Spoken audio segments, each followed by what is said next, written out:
Claire entró como una tromba en el tren empuñando un rifle enorme y con la pierna completamente cubierta de sangre.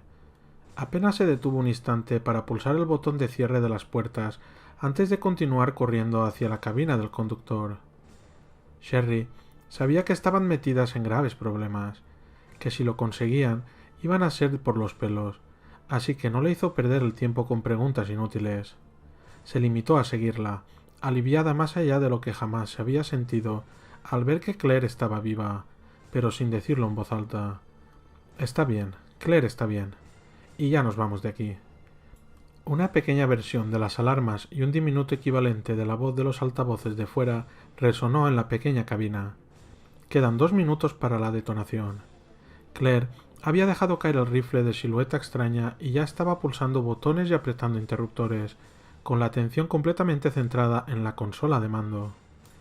Un gigantesco zumbido mecánico las envolvió de repente, un aullido creciente y agudo que le hizo apretar los dientes a Claire. Sherry no estuvo segura de si se trataba de una sonrisa, pero ella sonrió cuando sintió que el tren comenzaba a moverse hacia adelante, alejándolas del andén. Claire se giró y vio a Sherry, de pie detrás de ella. Intentó sonreír, y colocó una mano sobre el hombro de Sherry, pero no dijo nada. Sherry tampoco lo hizo, a la espera de lo que ocurriría. El tren comenzó a avanzar con mayor rapidez, pasando al lado de andenes escasamente iluminados, mientras el túnel que se abría ante ellas permanecía oscuro y vacío. Sherry dejó que el calor que desprendía la mano de Claire le recordara que eran amigas, que pasara lo que pasase, Claire era su amiga. De repente, vio a un hombre, a un policía, aparecer tambaleante un poco más adelante, a la izquierda, y un instante después el tren pasó delante de él. Sus ojos estaban abiertos de par en par como buscando algo, con una expresión de desesperación en el rostro. —¡Claire! ¡Lo he visto! Claire se giró y salió corriendo de la cabina de mando hacia la puerta, con sus pies resonando sobre el suelo de metal del tren. Apretó de un puñetazo el botón de apertura de las puertas, y la que tenía delante se abrió hacia un lado. Los rugientes ruidos del túnel se colaron junto con el viento en el vagón. —¡Leon! —gritó. —¡Date prisa! Se echó hacia atrás de forma involuntaria cuando una pared apareció de repente y se giró con el mismo gesto de desesperación que el hombre, que Leon. Después de un segundo se giró y cerró la puerta. —¿Lo ha logrado? —le preguntó Sherry, pero se dio cuenta mientras lo decía que Claire no tenía forma alguna de saberlo con certeza. Claire se acercó hasta ella y le rodeó cariñosamente los hombros con un brazo. El tren siguió avanzando y cobrando velocidad mientras su cara mantenía el mismo gesto de preocupación, y la voz del altavoz les dijo que les quedaba 1 minuto, y la puerta trasera del vagón se abrió. Leon entró tambaleante, con un brazo envuelto en un vendaje desgarrado y empapado de sangre y el pelo aplastado contra el cráneo por una sustancia negra y pegajosa. Sin embargo, sus ojos azules seguían brillando con intensidad tras la máscara de suciedad que cubría su rostro. —¡A toda velocidad! —gritó, y Claire asintió. Leon dejó escapar un gran suspiro. Se acercó a ellas trastabillando, con el tren agitándose cada vez más mientras iba tomando velocidad y atravesaba con mayor rapidez el túnel. Puso su brazo sano alrededor de Claire, y ella lo abrazó con fuerza. —¿Ada? —le preguntó Claire con un susurro. —¿Aún... la científica? Leon negó con la cabeza, y Sherry se dio cuenta de que estaba a punto de echarse a llorar. —No, no pude. No. 30 segundos para la detonación. 29. 28. La voz de la mujer continuó con la cuenta atrás. Los números parecían pasar al doble de velocidad de lo que deberían, y Sherry hundió su rostro en el tibio costado de Claire, pensando en su madre y en su padre. Esperaba que hubieran logrado salir, que estuvieran a salvo, pero probablemente no es así. Probablemente están muertos. Sherry percibió los latidos del corazón de Claire y se abrazó con mayor fuerza a su amiga, pensando que ya se ocuparía de ello más adelante. 5, 4, 3, 2, 1. Secuencia completa. Detonación. Durante unos segundos no oyeron nada. Las alarmas habían dejado de sonar por fin, y lo único que se oía era el traqueteo del tren al avanzar a toda velocidad. Un instante después se produjo una fuerte explosión, un ruido apagado, un aullido amortiguado que fue creciendo y creciendo de volumen, hasta convertirse en un rugido descomunal. Sherry cerró los ojos con fuerza y el tren se estremeció de forma violenta de un lado a otro, con una fuerza terrible, y se vieron arrojados al suelo de metal al mismo tiempo que una brillante luz parpadeó a través de las ventanas, como si los ruidos de un accidente de coche los rodearan por todos lados, a la vez que sobre el techo sonaban unos pesados golpes. Y el tren continuó su marcha. Continuó su marcha, la luz desapareció y ellos seguían vivos. El cegador resplandor disminuyó de potencia y desapareció. Leon sintió como la tensión abandonaba su cuerpo. Rodó hacia un costado y vio a Claire incorporándose mientras extendía una temblorosa mano hacia la chiquilla que estaba a su lado. ¿Estás bien?, preguntó Claire a la niña, y la pequeña sintió. Ambas se giraron hacia él. Sus caras expresaban claramente lo que sentían: asombro, cansancio, incredulidad, esperanza. Leon Kennedy, te presento a Sherry Birkin, dijo Claire, pronunciando las palabras con mucho cuidado, con un levísimo acento lleno de intención en Birkin. Él captó el mensaje incluso sin necesitar ver la intensidad de su mirada, y asintió para mostrar que lo había recibido antes de sonreírle a la chiquilla. Sherry, este es Leon, continuó diciendo Claire. Lo conocí nada más llegar a Raccoon City. Sherry le devolvió la sonrisa, pero se trataba de una sonrisa demasiado cansada y adulta que parecía fuera de lugar en una niña como ella. Era demasiado joven para conocer una sonrisa de aquella clase. Otra consecuencia negativa debida al comportamiento de Umbrella, una criatura que pierde su inocencia de este modo terrible. Se quedaron sentados en el suelo durante unos segundos sin hacer nada, simplemente mirándose unos a otros, mientras las sonrisas iban desapareciendo poco a poco.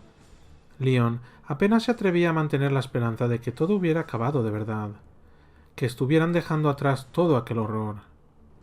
Vio de nuevo esos mismos sentimientos reflejados delante de él, en el ceño de Sherry y en la expresión cansada de Claire. Así que cuando oyeron el distante chirrido de metal doblado procedente de algún punto en la parte trasera del tren, no se sorprendió en absoluto, ni vio reflejado ese sentimiento en sus rostros. Era un sonido que indicaba que el metal estaba siendo rasgado, al que le siguió un sonido de algo pesado al caer al suelo, aunque casi sonó sigiloso. Después, ningún otro ruido. Debería haberme imaginado que esto no había acabado. ¿Un zombi?, preguntó Sherry con un susurro, y las palabras casi se perdieron bajo el ruido del suave traqueteo del tren. No creo, cariño, repuso Claire con voz tranquila, y Leon se dio cuenta por primera vez que su pierna izquierda estaba profundamente desgarrada y la sangre salía de numerosos arañazos de gran tamaño. Había estado demasiado sorprendido por su huida por los pelos como para darse cuenta antes. ¿Qué tal si voy allí y echo un vistazo?, dijo Leon, dándose cuenta de la sugerencia no expresada de Claire, pero manteniendo la voz tranquila y calmada. No tenía sentido atemorizar aún más a Sherry. Se puso en pie y señaló con un gesto de su barbilla a la pierna de Claire. Sherry, ¿por qué no te quedas aquí con Claire y le echas un vistazo a esa pierna? Voy a ver si encuentro algunas vendas mientras compruebo que no pasa nada. No dejes que se mueva, ¿de acuerdo? Sherry asintió, y su rostro volvió a mostrar una intensidad de intención que no era la que correspondía a su edad. Entendido. Regresaré en un momento. Se dio la vuelta para dirigirse hacia la parte trasera del bamboleante tren, rezando para que no fuese nada, pero sabiendo que no iba a ser así. Empuñó con fuerza la escopeta Remington y empezó a caminar para ver de qué se trataba.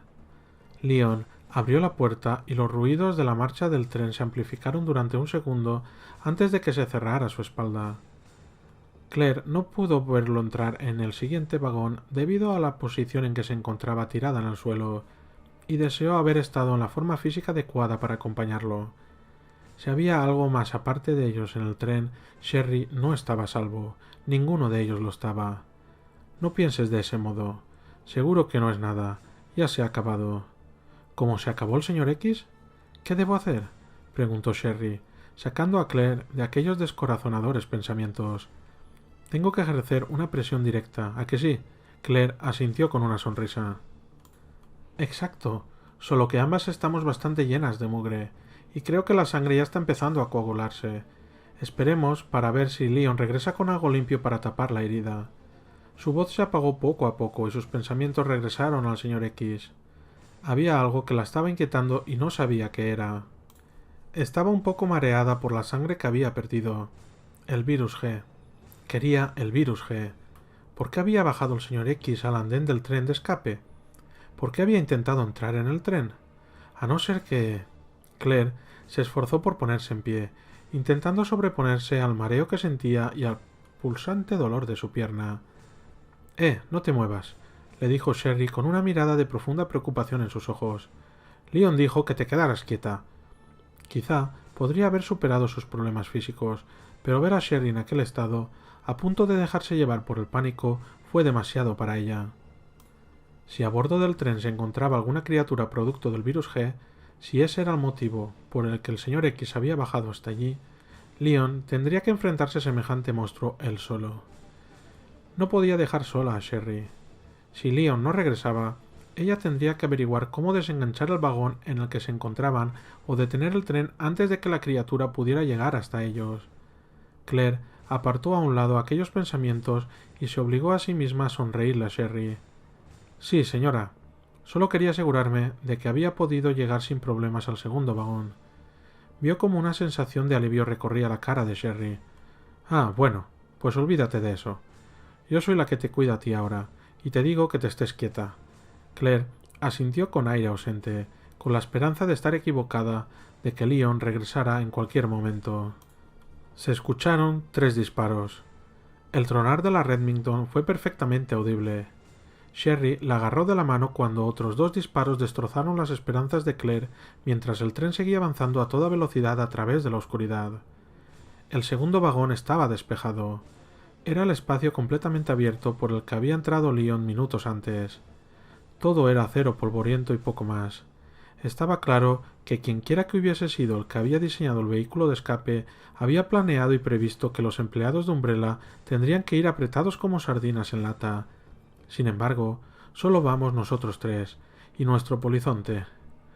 No había nada extraño a la vista, pero Leon avanzó con lentitud, registrando con cuidado las zonas envueltas en sombras y preparándose mentalmente para encontrarse con lo que fuera que hubiese entrado por el último vagón.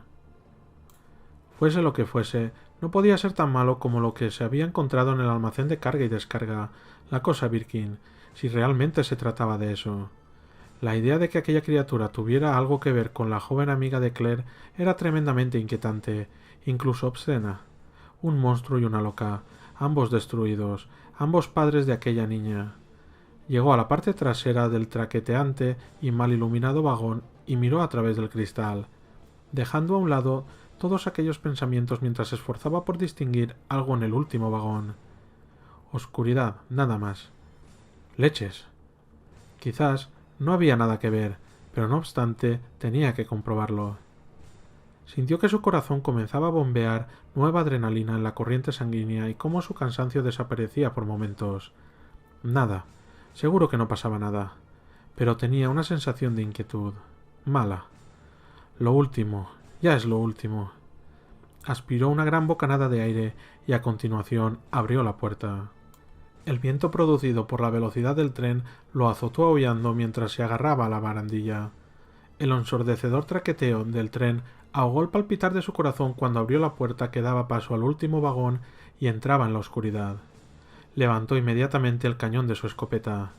Todos sus sentidos le gritaron que diera media vuelta y saliera corriendo mientras la puerta se cerraba deslizándose a su espalda. Alargó el brazo hacia su espalda buscando alguna clase de interruptor de la luz. La oscuridad estaba impregnada de un fuerte olor a lejía o a cloro, y también a un suave sonido húmedo, de movimiento.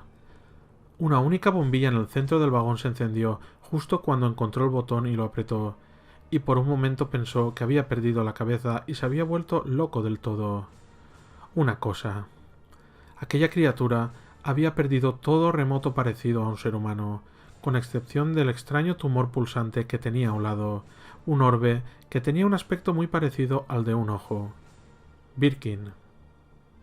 La criatura no era otra cosa que una gigantesca burbuja de materia oscura y pegajosa, que tenía el ancho del vagón de un lado a otro. Leon no pudo calcular su altura. La cosa Birkin tenía extendidos unos gruesos cordones de su ser, unos tentáculos de materia elástica húmeda que estaban agarrados a todos los espacios posibles que tenía delante de sí, el techo, el suelo, las paredes, y mientras Leon la miraba fijamente, aquella bestia alienígena se arrastró hacia adelante cuando los oscuros miembros se contrajeron, haciendo avanzar unos pocos metros la masa de su enorme cuerpo. No estaba loco. Estaba viendo la realidad. Estaba viendo el cambio de colores oscuros de la superficie, negro, rojo, verde, púrpura, a lo largo de sus tentáculos, cuando se extendieron de nuevo. Aquel material viscoso se pegó de algún modo a las superficies metálicas del vagón, arrastrando la burbuja unos cuantos metros más. El cuerpo en sí era poco más que una enorme boca, una húmeda abertura en la que todavía se veían dientes, y que lo alcanzaría en poco tiempo si no salía inmediatamente de su estupor asqueado. Leon apuntó hacia el gigantesco agujero que era su boca y apretó el gatillo. Metió otro cartucho en la recámara y disparó. Otro cartucho en la recámara y otro disparo. Y el gatillo disparó en seco. Se había quedado sin cartuchos, y la gigantesca cosa semilíquida todavía seguía avanzando sin dar indicios de detenerse. No sabía cómo matarla. Ni siquiera sabía si los disparos le habían causado algún daño. Su mente se aceleró en un intento por encontrar la solución, una solución que acabase de una vez por todas con el terrible monstruo que había creado el virus G. Podía separar el último vagón disparando a los remaches y a las cadenas que lo unían al siguiente, si pudiera encontrar el mecanismo de enganche. Todavía estaría vivo. Seguiría vivo y cambiando en la oscuridad del túnel, convirtiéndose en algo nuevo. La forma elástica de su cuerpo indefinido avanzó otro poco, y Leon extendió la mano hacia atrás para buscar el botón de apertura de la puerta. Tendría que intentar separar los vagones. No tenía otra elección. A menos que... Dudó por un momento, pero luego desenfundó la Magnum y apuntó hacia aquella criatura de existencia imposible, hacia el extraño tumor que sobresalía a través de una apertura en su carne gomosa. El ojo que había aparecido en todas y cada una de las formas que había adoptado el ser que antaño había sido Birkin. Apuntó con cuidado. Disparó, y el efecto fue inmediato y completo. El pesado proyectil atravesó la esfera semilíquida, y de la enorme apertura dentada que hacía las veces de boca salió una especie de silbido aullante como nada que él hubiera oído jamás en la tierra, como si fuera el rugido de un ser mecánico y enloquecido. Los tentáculos de materia sin forma se encogieron hacia el cuerpo y se ennegrecieron mientras se secaban. Y entonces la criatura implosionó, metiéndose dentro de sí misma, arrugándose hasta formar una bola humeante con un tamaño menor a una cuarta parte de su tamaño original. El gélido orbe se encogió igual que si se tratase de una pelota de playa que se deshinchaba, deformándose hasta convertirse en un disco grueso y luego en un charco ancho y espeso de materia burbujeante. «Chúpate esa», dijo Leon en voz baja mientras las últimas burbujas explotaban y el charco quedaba convertido en algo inanimado y sin vida. Se quedó mirando durante unos momentos, sin pensar en nada en absoluto, y por fin se dio la vuelta para reunirse con Sherry y con Claire, para decirles que todo había acabado. «Es mi primer día en este trabajo», pensó. «Quiero un aumento de sueldo», dijo Leon en voz baja, sin dirigirse a nadie en concreto, y no pudo evitar la sonrisa que de repente apareció en su cara, una muestra de alegría cansada que desapareció con rapidez, pero en los pocos segundos que permaneció en su rostro lo hizo sentirse mejor de lo que se había sentido desde hacía mucho tiempo. Leon había regresado y había encontrado un mono de trabajo que rompió en pedazos y que utilizó para vendar la pierna de Claire. Lo único que dijo fue que ya estaban a salvo, aunque Sherry había visto cómo él y Claire intercambiaban una de aquellas miradas de «no debemos hablar esto delante de ella». Sherry estaba tan cansada que ni siquiera se sintió ofendida. Se acomodó entre los brazos de Claire. Ella comenzó a acariciarle el cabello, y ninguno de los tres habló. No tenían nada que decir, al menos durante un buen rato. Estaban vivos, en un tren que se alejaba a toda velocidad del peligro, y de algún punto no demasiado por delante de ellos comenzó a filtrarse una suave luz a través del cristal de la cabina de mando, y Sherry pensó que se parecía mucho a la luz del amanecer.